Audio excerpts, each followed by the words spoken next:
ভিড় ভাই, এই লেভেলের ভিড়। এটা হচ্ছে ভিড়, লাইন মেয়েদের দেখুন, আর ছেলেদের লাইন সামনে। এই সামনে হচ্ছে ইন্ডিয়া লেখা, যেটার ওপারে হচ্ছে পাকিস্তান।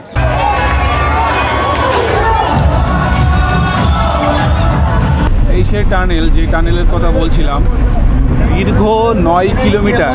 এই হচ্ছে সেই চেনাব নদী, যেটা ভারতের উপর দিয়ে পাকিস্তানে গেছে। পাক্কা 2 ঘন্টা জ্যামে দাঁড়িয়ে।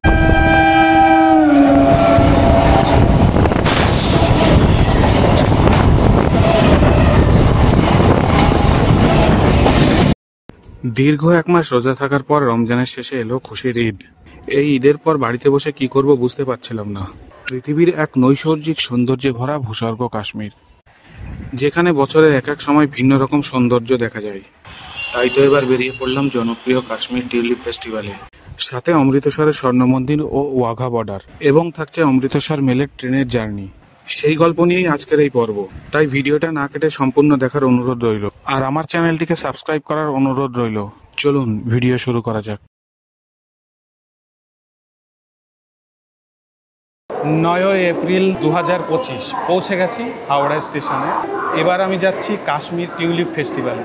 এবার কেন বললাম, কারণ এর আগেও আমি একবার কাশ্মীরে গিয়েছিলাম, উইন্টার কাশ্মীরে 2024-এর জানুয়ারি মাসে শীতকালীন উইন্টার সিজনে গিয়েছিলাম। কাশ্মীরে সাধারণত 3টে সিজন হয়: টিউলিপ ফেস্টিভ্যাল, উইন্টার ফেস্টিভ্যাল, আর হচ্ছে আপেল ফেস্টিভ্যাল। আপনি যদি আপেল ফেস্টিভ্যালে যান তাহলে বরফও পাবেন না, টিউলিপও পাবেন না। যদি উইন্টার ফেস্টিভ্যালে যান তাহলে আপনি টিউলিপ পাবেন না, আপেলও পাবেন না। কিন্তু যদি টিউলিপ ফেস্টিভ্যালে যান তাহলে আপনি বরফও পাবেন এবং টিউলিপও পাবেন। সবথেকে জনপ্রিয় বেশি হচ্ছে এই টিউলিপ ফেস্টিভ্যাল। সারা বছরের মধ্যে মাত্র 1 মাসের জন্য এই টিউলিপ গার্ডেনে টিউলিপ ফুল ফোটে, যেটা এত পরিমাণ পর্যটকের ভিড় হয় যে আপনি কল্পনা করতে পারবেন না। এই সময় ট্রেনের টিকিট পাওয়া আর আন্টার্কটিকা মহাদেশের পারমিশন পাওয়া দুটোই সম্ভব। যখন ট্রেনের টিকিট ছেড়েছে মাত্র 30 সেকেন্ডের মধ্যে 300টা টিকিট উধাও হয়ে গেছে। বুঝতে পেরেছেন কীরকম অবস্থা। আমি 2 মাস আগে থার্ড এসিতে টিকিট কেটেছিলাম, কনফার্ম হয়নি। গতকাল থার্ড এসিতে তৎকাল মেরেছিলাম, কনফার্ম হয়নি। শেষে বাধ্য হয়ে আজকে স্লিপারের টিকিট কেটে যাচ্ছি। তবে এবার যাচ্ছি টিউলিপ ফেস্টিভ্যালে, কিন্তু তার আগে গন্তব্য হচ্ছে অমৃতসরের স্বর্ণ মন্দির। এই অমৃতসরের ট্রেন বাদ দিয়েও ফ্লাইটে যাওয়া যায়, কিন্তু এই সময় এত হাই রেট যে 15 থেকে 20 হাজার টাকা পার টিকিট পড়ে যাচ্ছে। এই সময় কলকাতা থেকে শ্রীনগর অবধি ফ্লাইটের ভাড়া 15 থেকে 20 হাজার টাকা পার পারসন। বুঝতে পেরেছেন কি চাপ হচ্ছে। তবে আমি এবার যাচ্ছি অমৃতসর মেলে। ট্রেন নাম্বার হচ্ছে 13005, হাওড়া টু অমৃতসর। এবং এই ট্রেনের স্লিপার থেকে ফার্স্ট এসি সব কামরায় অ্যাভেলেবেল আছে। টোটাল 56টি হল্ট এবং সময় নেবে 37 ঘন্টা 25 মিনিট। এবার যদি লেট করে সেটা আলাদা ব্যাপার। আর এই ট্রেন টোটাল 7টা রাজ্যের উপর দিয়ে অমৃতসর পৌঁছাবে। পশ্চিমবাংলা, ঝাড়খণ্ড, উত্তরপ্রদেশ, বিহার, উত্তরাখণ্ড, হরিয়ানা, তারপর যাবে অমৃতসর, পাঞ্জাব। এই ট্রেনের টিকিট স্লিপার ক্লাসের ভাড়া 735 টাকা, থার্ড ইকোনমির ভাড়া হচ্ছে 1845 টাকা, থার্ড এসির ভাড়া 1950 টাকা, সেকেন্ড এসির ভাড়া 2835 টাকা, ফার্স্ট এসির ভাড়া 4835 টাকা। এবার আমি কাশ্মীর বলে কেন অমৃতসর যাচ্ছি। আমাদের গন্তব্য সর্বপ্রথম স্বর্ণ মন্দির, ওয়াঘা বর্ডার আর জালিয়ানওয়ালাবাগের হত্যাকাণ্ড। এটা হচ্ছে আমাদের প্রথম সাইট সিন। আমাদের বলছে এই কারণ আমি এবার গ্রুপ ট্যুরে অংশগ্রহণ করছি। কলকাতা থেকে জম্মুতে যাওয়ার জন্য 3টে ট্রেন পাবেন। কলকাতা স্টেশন থেকে জম্মু তাওয়াই এক্সপ্রেস, শিয়ালদা থেকে হামসাফার এক্সপ্রেস, জম্মু তাওয়াই এক্সপ্রেস কলকাতা থেকে সকাল 11:45-এ ছেড়ে 2 দিন বাদে সকাল 8:30টায় জম্মু স্টেশনে পৌঁছাবে। সময় নেবে 45 ঘন্টা। সপ্তাহে 3 দিন চলে হিমগিরি এক্সপ্রেস, যেটা রাত 11:55 ছাড়ে। সময় নেয় 37 ঘন্টা। ট্রেনে সর্বনিম্ন সময় লাগবে 35 থেকে 48 ঘন্টা, মানে যাতায়াত মিলে আপনার প্রায় 5 দিন পড়ে যাচ্ছে। আর ফ্লাইটে আপনার লাগবে যাতায়াত কলকাতা থেকে শ্রীনগর মাত্র 3-6 ঘন্টা। কোথায় 6 ঘন্টা আর কোথায় 5 দিন, তাহলে আপনারা হিসাব করুন। যাদের সময়ের অভাব তাড়াতাড়ি পৌঁছাতে চান, যারা তাড়াতাড়ি জার্নিটা শেষ করতে চান, তাদেরকে আমি সাজেস্ট করব আপনারা ফ্লাইট টিকিট কাটুন। কলকাতা থেকে শ্রীনগর অবধি ডাইরেক্ট ফ্লাইট আপনারা পেয়ে যাবেন অ্যাভেলেবেল। আর ফ্লাইট টিকিট যতদিন আগে কাটবেন তত কম রেট পাবেন। ধরুন 1 মাস আগে কাটবেন একটু কম রেট পাবেন, 15 দিন আগে কাটবেন একটু রেট বেশি হয়ে যাবে। এইরকম আপনারা যারা সময় বাঁচাতে চান, এই 5 দিনটা এড়িয়ে চলতে চান, তাদেরকে আমি বলবো আপনারা সবাই ফ্লাইটে আসুন। আর ফ্লাইট টিকিট কাটার সময় কতটুকু লাগেজ পাচ্ছেন এবং নন স্টপ ফ্লাইট কিনা সেটা অবশ্যই দেখে নেবেন। আমি থার্ড এসির টিকিট কেটেছিলাম, কনফার্ম হয়নি, যার জন্য বাধ্য হয়ে স্লিপারে যেতে হচ্ছে। আমি ফ্লাইটে যাচ্ছি না, তার কারণ ট্রেনের জার্নিটা আমার খুবই ভালো লাগে। এখন সময় বিকেল 4:09। চলুন, অনেক বকবক হলো, এবার ট্রেনে ওঠা যাক। সময় সন্ধ্যে 7:15, একদম সঠিক সময়ে আমাদের এই ট্রেন ছেড়ে দিল 13005 হাওড়া টু অমৃতসর মেল। পরবর্তী হল্ট বর্ধমান জংশন, হল্ট হচ্ছে 5 মিনিট। এই জার্নিতে আমার কোচ হচ্ছে স্লিপার S4, সিট নাম্বার হচ্ছে 34 মিডিল। অনেক কষ্টে উঠতে পেরেছি। এতক্ষণ থার্ড এসি বগিতে ছিলাম, আমাদের গ্রুপে আরও 12 জন ছিল, সেখানে বসেছিলাম। এখন নিজের সিটে চলে আসলাম, অনেক রাত হয়ে গেল। দেখা হচ্ছে আগামীকাল আপনাদের সঙ্গে। গুড মর্নিং সকালকে। ঘুম থেকে উঠে দেখি যে প্রত্যেকটা সিটে 6-7 জন করে বসে। টিটি সাহেব ফাইন নিয়ে সাইড লোয়ার সিটগুলোতে 4 জন 5 জন করে বসিয়েছে। নিচেতে প্রচণ্ড পরিমাণে চাপ। সিটের থেকে নিচে মাথা নামিয়ে দেখি যে 2-3 জন করে সব শুয়ে আছে এত চাপের ভিতরে। তো এখান থেকে যে বাইরে বেরিয়ে একটু ইচ্ছা ছিল যে বাইরেটা একটু কভার করব, ট্রেন ব্লক করব, কিন্তু তার কোনো উপায় নেই। বাইরে বেরোতে গেলে রীতিমতো তৃতীয় বিশ্বযুদ্ধ করে তবে বাইরে বেরোতে হবে। কিন্তু পরিস্থিতি এমন যে আমি মিডিল সিটে আছি, মাথা নিচু করে, লম্বা মানুষ, মাথা নিচু করে শুয়ে শুয়ে ভিডিও করতে হচ্ছে। কি পরিস্থিতি একটু দেখুন, আমি একটু দেখাই। छोटे सा पर्स बहुत चेक कर रहा था, पर्स दिखाए पर्स पे दिखाता है। और ये मजबूरी लोगों को क्या है, अगर संगवा स्टेशन बहुत सारे होते मोट लेडीज को ক্যামেরাটা অত দূর যাচ্ছে না, মানে ক্যামেরাটাতে যে ধরবো সেটারও কোনো উপায় নেই, যে উঁচু করে ধরবো। মানুষের মাথা ছাড়া আর কিছুই দেখা যাচ্ছে না। আমি সবাইকে সাজেস্ট করব আপনারা কেউ স্লিপারে টিকিট কেটে আসবেন না, হয় সেকেন্ড এসি না হলে থার্ড এসির টিকিট কেটে আসুন। আমি টিকিট পাইনি, সে কথা আগেই বলেছিলাম। 2 মাস আগে টিকিট কেটেছিলাম, ওয়েটিং লিস্টে ছিল, সেটাও কনফার্ম হয়নি। গতকাল তৎকাল করেছিলাম, সেটাও কনফার্ম হয়নি, ওয়েটিং বেরিয়েছিল। শেষে বাধ্য হয়ে স্লিপারে যেতে হচ্ছে। বাথরুম ভাই এতটা নোংরা, যাওয়ার মতো নেই। বাথরুম যাতে না লাগে সেই ভয়েতে সকাল থেকে কিছুই খাইনি, পেটে যাতে চাপ না লাগে বেশি কিছু খাচ্ছি না, হালকা খাবার খেয়ে আছি। পরিস্থিতি এমন যে বাথরুমে যেতে পারছি না। এই যে মিডিল সিট, আমার মিডিল সিট থেকে নিচেও নামতে পারছি না, এরকম পরিস্থিতি এখন। মানে কি যে একটা চাপের ভিতরে রয়েছে। একটু বাইরে যাব ভাবছিলাম, যে একটু ট্রেন ব্লক করব, বাইরের কিছু স্টেশন কভার করব, আপনাদের কিছু একটা দেখাবো, কিন্তু দুঃখিত কিছুই দেখাতে পারছি না, সরি। আমাদের ট্রাভেল এজেন্ট উনিও মিডিল সিটে চুপচাপ শুয়ে আছে। এসি সিট সবাই পেয়েছে, কিন্তু আমাদের এতই কপাল খারাপ যে আমরা 2 জন শুধু পাইনি। মানে কোন পরিস্থিতিতে ফেসে আছি আপনারা বোঝেন, যে পার সিটে 4 জন 5 জন করে বসিয়েছে। এই যে সাইড লোয়ার যে সিটগুলো আছে, এগুলো সব আরএসি আছে। এই সিটে টিটি সাহেব ফাইন নিয়ে 4 জন 5 জন করে বসিয়েছে। রাতে এই যে মেঝে দেখা যাচ্ছে, এই মেঝেতে আর কি 4 জন 5 জন করে যে যেখানে ফাঁকা পেয়েছে সেখানে শুয়ে পড়েছে। তো যদি কোনো রকম সুযোগ পাই বা ফাঁকা যদি পাই, তাহলে বাইরেটা ইচ্ছা আছে একটু ব্লগ করবো, বাইরেটা আপনাদের ঘুরে দেখাবো। আপাতত ট্রেন আমাদের উত্তরপ্রদেশের মধ্যে ঢুকেছে, দেখা যাক বাইরেটা কতটুকু কভার করতে পারি। ততক্ষণের জন্য টাটা। নির্ধারিত সময় থেকে 22 মিনিট দেরিতে আমাদের ট্রেন পৌঁছেছে উত্তরপ্রদেশের দীনদয়াল উপাধ্যায় জংশনে। অনেক কষ্টে বাইরে বেরোতে পেরেছি। আপনাদের একটুখানি ছোট্ট করে আস্তে করে স্টেশনটা ঘুরিয়ে দেখায় আর কি। এই যে আমাদের ট্যুর ম্যানেজার জল ভরতে ব্যস্ত আছে, একটু আস্তে করে ঘুরিয়ে দেখাই। 10 মিনিট হোল্ড ছিল পণ্ডিত দীনদয়াল উপাধ্যায় জংশনে। আমাদের ট্রেন ছেড়ে দিল 10 মিনিট পর।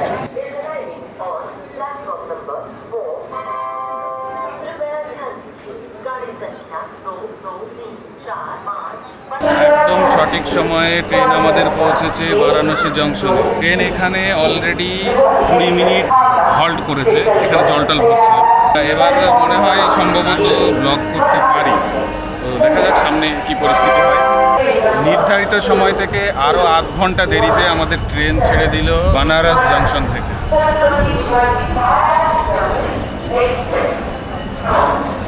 নির্ধারিত সময় থেকে 27 মিনিট লেটে আমাদের ট্রেন পৌঁছেছে ভাদোইতে।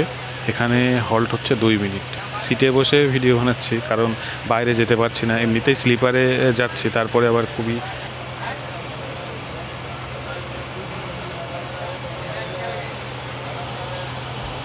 নির্ধারিত সময় থেকে 35 মিনিট দেরিতে আমাদের ট্রেন পৌঁছেছে জাংঘাই জংশনে। এখানে হল্ট হচ্ছে 2 মিনিট। আর আমার কিছু কেনার আছে, কিন্তু এখানে কোনো দোকানপাট দেখছি না, কিভাবে যে নেব, কোথায় যে পাবো।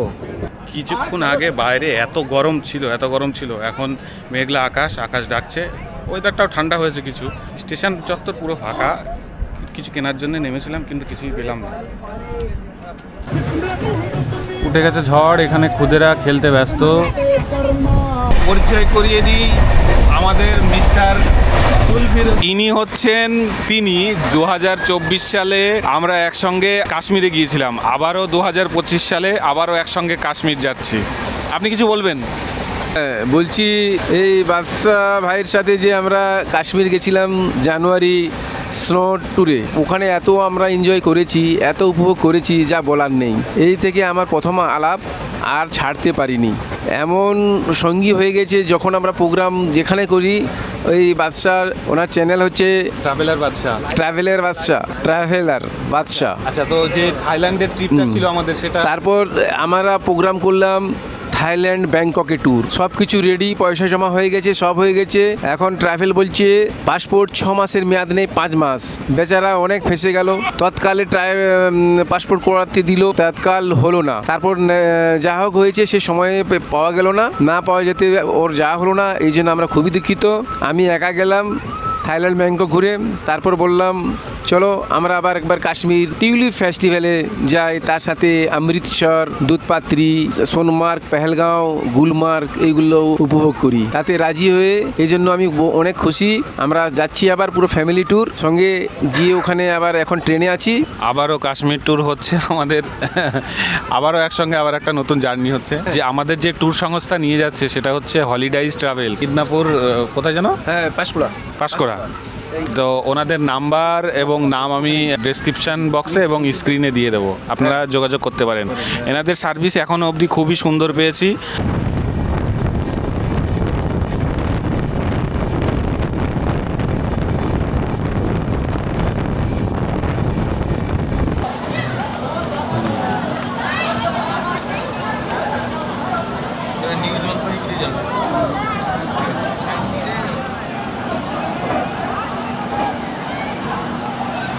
নির্ধারিত সময় থেকে আরও 40 মিনিট লেটে আমরা পৌঁছেছি অমৃতসর স্টেশনে। এখন সময় সকাল 9:20। অমৃতসরের টেম্পারেচার বলছে 21 ডিগ্রি। বৃষ্টি হচ্ছে আর খুব মোটামুটি একটু ঠান্ডা। বৃষ্টি থামলে হোটেলে ট্রান্সফার হব। বৃষ্টি খুব জোরেই চলছে। এরপর আমাদের আজকে সাইট সিন অমৃতসরের স্বর্ণ মন্দির, ওয়াঘা বর্ডার আর জালিয়ানওয়ালাবাগের হত্যাকাণ্ড যে স্পট আছে সেখানে। নেটওয়ার্ক এখানে ঠিকঠাকই আছে, 5G চলছে, এয়ারটেলের ফুল নেটওয়ার্ক। পাঞ্জাব অবধি আমাদের ওখানকার সিম চলবে। যখনই আপনি পাঠানকোট ঢুকে যাবেন বা জম্মুর ভিতর ঢুকে যাবেন, তখন ওখানকার সিম এখানে চলবে না। তখন আপনাদের জম্মুর থেকে সিম নিতে হবে। যদি পোস্টপেড সিম হয় ওখানকার, তবে এখানে চলবে, কিন্তু প্রিপেড সিম চলবে না। পৌঁছে গেছে হোটেলে, এবং হোটেলে এখনও চেক ইন করিনি, কারণ ওখানে চেক ইন টাইম হচ্ছে সকাল 11:30। এখন যাচ্ছি প্রথম সাইট সিন করতে। আমাদের হোটেল থেকে প্রথম সাইট সিনের পয়েন্ট মাত্র 1 কিলোমিটার, হেঁটেই যাওয়া যায়, কিন্তু যেহেতু আমাদের সঙ্গে সব বয়স্ক লোক আছে আমাদের গ্রুপে, তাই আমরা অটো ধরে যাচ্ছি। হোটেলের বাকি তথ্য যখন হোটেলে চেক ইন করবো সেই তথ্যগুলো দিয়ে দেবো।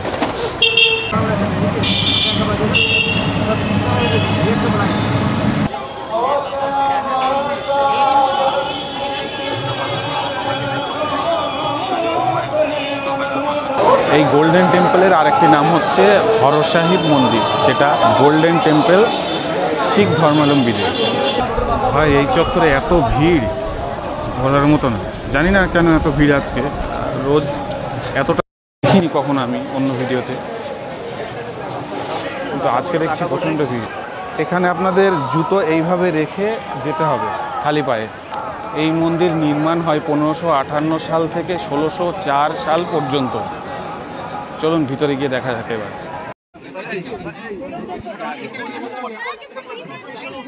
পৌঁছে গেছি তৃতীয় পয়েন্ট, জালিয়ানওয়ালাবাগের হত্যাকাণ্ডের সাইট সিন। মাত্র স্বর্ণ মন্দির থেকে 30 সেকেন্ডের হাঁটা রাস্তা। এটা হচ্ছে প্রবেশ পথ।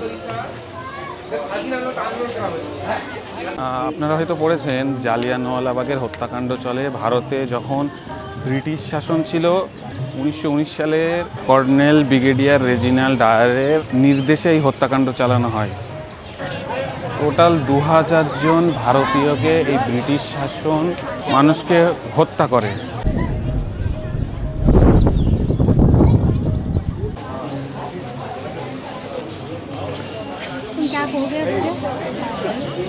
এই হত্যাকাণ্ডের জন্য বিশ্বকবি রবীন্দ্রনাথ ঠাকুর ইংরেজ সরকারের দেওয়া নাইট উপাধি ত্যাগ করেন। পৌঁছে গেছি হোটেলের সামনে। এই হচ্ছে হোটেল, রিল্যাক্স ক্যাটাগরি। চলুন এবার রুমটা দেখাই। এই হচ্ছে রুম। এখানে দুটো বেড আছে, দুটো বালিশ আছে, আর একটা বেড এখানে লাগানোর জায়গা আছে আর কি, ডবল বেডেড, 4 জন থাকতে পারবে। যেহেতু আমরা 4 জন সিঙ্গেল আছি তো আমাদেরকে এই রুম দেওয়া হয়েছে। আর এই হচ্ছে বাথরুম, এই হচ্ছে কোমোড। খুব একটা পরিষ্কার পরিচ্ছন্ন কোমোডটা দেখা যাচ্ছে না। এখানে শাওয়ার আছে, উপরে গিজার আছে, এই হচ্ছে হ্যাঙ্গার আছে। আর বাইরেটা প্রচুর বৃষ্টি হচ্ছে, তো একটু ফ্রেশ হবো। ফ্রেশ হয়ে দুপুরের লাঞ্চের পর বেরিয়ে পড়েছি আজকে শেষ সাইট সিন ওয়াঘা বর্ডারের উদ্দেশ্যে। কথা বেশি জোরে বলতে পারছি না কারণ শরীরটা আমার খুবই খারাপ, গ্যাস হচ্ছে। দুপুরে কিছুই খাইনি বলতে গেলে, সবই নষ্ট হয়েছে। অমৃতসর থেকে ওয়াঘা বর্ডার অ্যাপ্রক্স 30 থেকে 35 কিলোমিটার হতে পারে। সকালে এত পরিমাণে বৃষ্টি হচ্ছিল যে সাইট সিন করতে পারছিলাম না। আর এখন এত পরিমাণে গরম যে ভিতরে এসি চলছে তবুও প্রচণ্ড গরম লাগছে।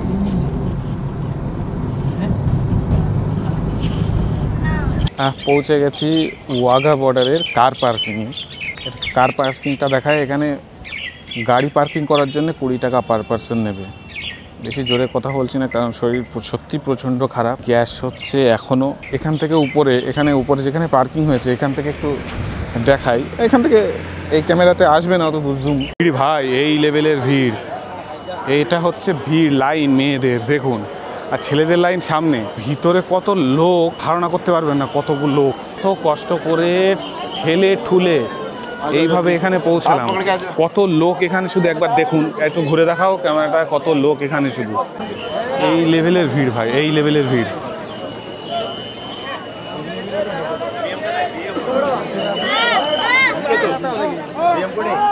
এই সামনে হচ্ছে ইন্ডিয়া লেখা, যেটার ওপারে হচ্ছে পাকিস্তান। আপনারা যারা এখান থেকে টুপি বা আর্মির কোনো ড্রেস ফ্রেস কিনতে চান তারা এখান থেকে কিনতে পারবেন। যারা মুখে স্টিকার করতে চান ইন্ডিয়ান ফ্ল্যাগের সেখান থেকেও করতে পারবেন। আর হ্যাঁ, পিঠের বড় ব্যাগ কিন্তু মানে ভুল করেও নিয়ে আসবেন না, কারণ এখানে বড় ব্যাগ অ্যালাউ করছে না। আর সবসময় পকেটমার এবং ঠক জচ্চরদের থেকে সাবধান থাকবেন।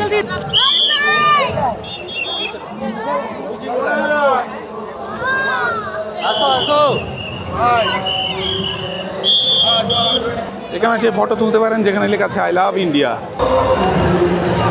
এই যে এখানে হয় শো, দেখুন কত লোক।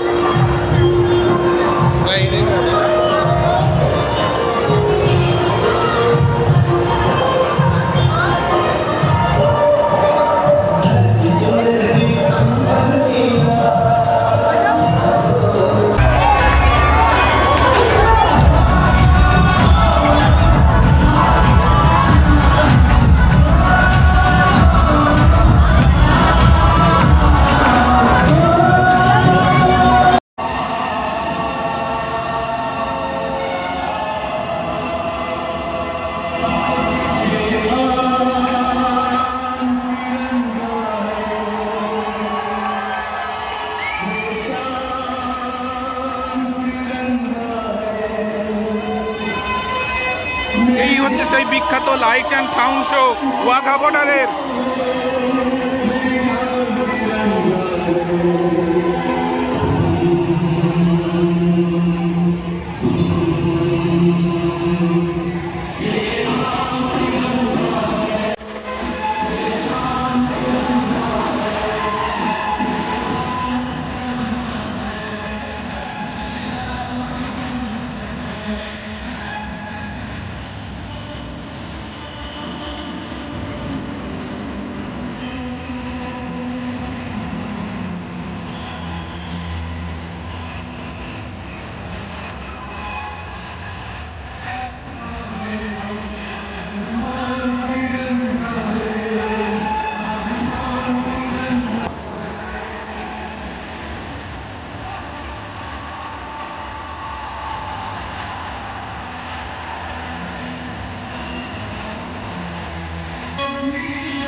अबे निकम्मो बैठ जाओ। अरे बैठ जाओ भाई, सब कुछ देखे तो।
শেষ করলাম ভারত পাকিস্তানের ওয়াঘা বর্ডারের শোটা কেমন লাগলো শুধু একবার তাই বলুন, কেমন লাগলো?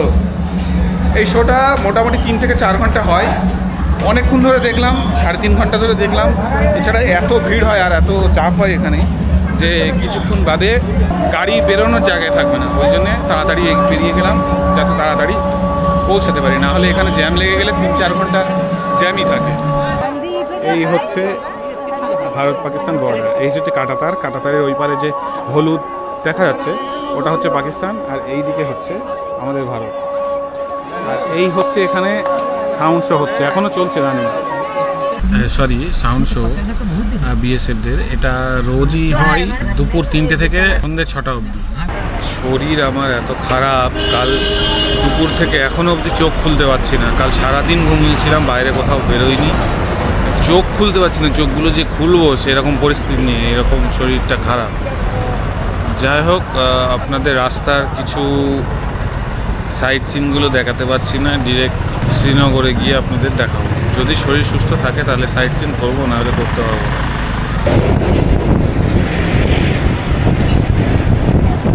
এখান থেকে উদমপুর হচ্ছে 38 কিলোমিটার, শ্রীনগর 220 কিলোমিটার, আর লে হচ্ছে 677 কিলোমিটার।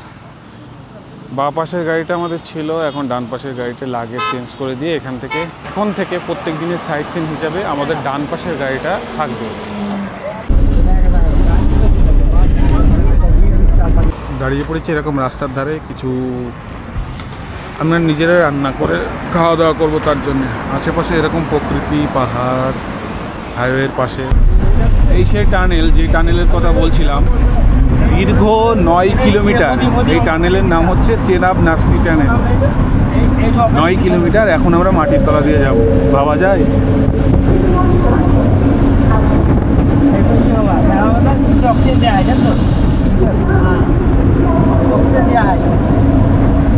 এই 300 কিলোমিটার রাস্তা অ্যাভয়েড করে চলতে চান তাহলে হয় আপনাদের কলকাতা থেকে শ্রীনগর অবধি ফ্লাইটে আসতে হবে, আর না হলে জম্মু থেকে শেয়ার গাড়ি করে বানিহাল অবধি আসতে হবে, বানিহাল থেকে লোকাল ট্রেন ধরে শ্রীনগরে যেতে হবে। সেক্ষেত্রে সময় বেঁচে যাবে 3 ঘন্টা। পৌঁছে গেছি শ্রীনগর হোটেলে, এখন সময় রাত 9টা। ভোর 4টের সময় অমৃতসর থেকে বেরিয়ে রাত 9টার সময় শ্রীনগরে পৌঁছালাম। মাঝে জ্যাম এবং দুপুরের খাবার নিয়ে এত সময় এত দেরিতে পৌঁছালাম। শ্রীনগর যে হোটেলে আছি সেই হোটেলের রুমগুলো ঠিক দেখতে এরকম।